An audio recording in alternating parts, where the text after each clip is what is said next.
Still got a listener on my boot. What's going on, guys? Exile Baggage. So, had a pretty great, just a one night, an overnighter trip with my son. He's about to be 4 soon. And so it's kind of a tradition in our house to, we have 3 boys that are oldest so far. So when they're ages 4, 7, 10, 12, approximately, trying to take them on a special trip one-on-one with each of them. So for our youngest boy, it was his first trip last night. Winter camping in the backyard with Dad, and it's not too crazy cold right now. It says that it's 33.6 on this thermometer. So yeah, just thought I'd share with you guys some of the insights. We just had breakfast. I took the little dude inside. So yeah, how did it go? Well, it was good. It was enjoyable. He sat back right where I am right now, which is against the air mattresses in the tent. I'm leaning back against it, my feet near the fire. And he's like, this is the best thing. So that was pretty cool. That was encouraging. So yeah, recommend it, dads. Take your dudes out. Oh, I better get the butter away from the fire. It's melting. There we go. Take your dudes out, suffer a little bit. Get out in the elements. Have some hot food. Appreciate how much work it takes to make food, to build a fire, to stay warm, all that good stuff. We're so used to, the comfort of our heated houses at 68 degrees or whatever, and we take it for granted, So especially for like grid down practice, there's so many things you learn just by getting out and doing it. So I recommend it. Anyways, lessons learned. You guys might remember last year when we did this, I put logs, like this log right here, that size, 1, 2, 3, 4, 5, 6, 7, all around the perimeter of this concrete base. So basically like the whole half C shape, the back half of that concrete base was stacked with logs, at least 1 high, sometimes 2 high. And what that did was create a heat shield so that the fire hits that, warms it up, and then it reflects back to the tent. So I definitely recommend that.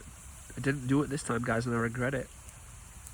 Even though it was like a feels like 0 last year, this time it's probably a feels like 25, so it's definitely warmer, but we did not make it, me and my little dude. Even though we were both in the same sleeping bag, we had a wool blanket and a huge blanket over top of that. We didn't make it. He seemed fine. I was monitoring him, but after about 2 or 3 hours, I woke up and I felt cold in my feet, especially. My chest was getting a little bit cold, and I thought, okay, we gotta call it quits. So I definitely recommend building that heat shield. I'd recommend, having plenty of wood. Practice your fires, guys. So what we use, usually, again, in our spoiled area, I pay my boys to pick up pine cones and sticks to fill a gallon milk jug. They get 50 cents. It's got a little bit of snow in it now. Pine cones are good, dry sticks. Chop up some kindling. Chop some small stuff off that. Make some like maybe the thickness of a silver dollar, maybe, and then some the thickness of like a marble, or even smaller, as fuel to start your fire. Lint rolls obviously helps. Take a toilet paper empty roll, fill it with lint from the dryer. That's a lint roll. That can be your tinder to actually start your fire. From there, yeah, it's just, make sure you got all your goods so you can reduce the trips that you have to take in the house. I swept an area off, put the tarp down, the tent.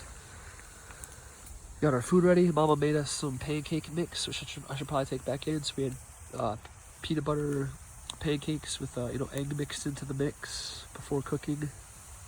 Coffee, hot tea for the little dude, butter.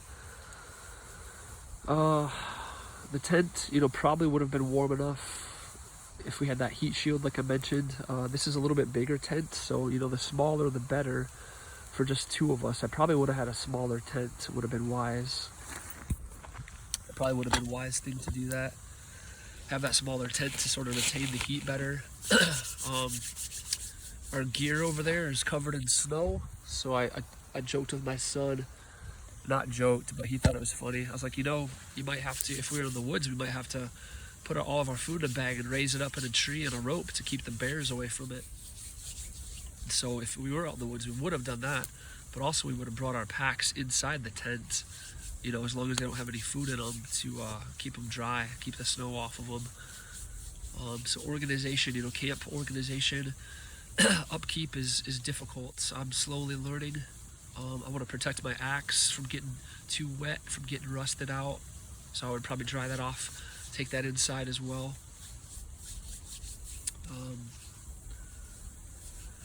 One thing I wanted to do last time we did this, but I just haven't done it yet, guys. You know, a lot of other purchases and, you know, time that you spend with the perceived needs in the world that we live in. But either, what is it? I can't think of the company, but they sell them at Walmart. Single wall stainless steel bottles, not double wall, the kind that we're used to with insulation. Don't do that. Just do the single wall so that they don't blow up in the fire. But you can boil water in those. Just put it directly in the fire, filled with water. And once it gets hot enough, you know, put the top on, and it's like a heater. You can hold it close to your groin, your feet, wherever you might need it. And that would have helped us to each have one of those inside of our sleeping bag. And I am congested, so pardon me, by the way. So yeah, plenty of wood. Guys, man, if it was a grid down and we were living like this, you know, hopefully we can still have our access to our houses, right? But definitely recommend having some firewood, you know. Get a good face cord every year. I'm gonna make a rocket stove video in the future. It's important to have fuel to cook, right? Especially to cook, but including to heat yourself with. So a lot of people recommend having a face cord of wood or more, as well as, you know, a couple 20-pound propane tanks with a buddy heater, that whole setup to keep warm. Some backup fuel systems for grid down, especially here in the Midwest. Yeah, so it was fun though. You know, I got him a gift, this really cool big puzzle.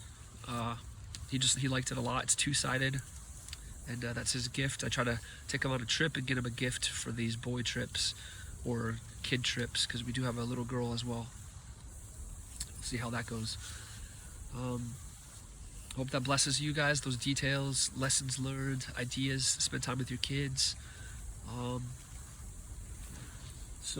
An air mattress, by the way. If you gotta recommend an air mattress to get yourself up off the ground. Obviously all the goods next to that pocket right next to where I slept. I had my survival knife, multi-tool, and flashlight right next to me at the get-go. Don't think any bears are going to be crawling over the fence in this area where we live, but you never know. If there's any critters crawling around at night that I just don't know, you know? So I had those next to me to be at the ready.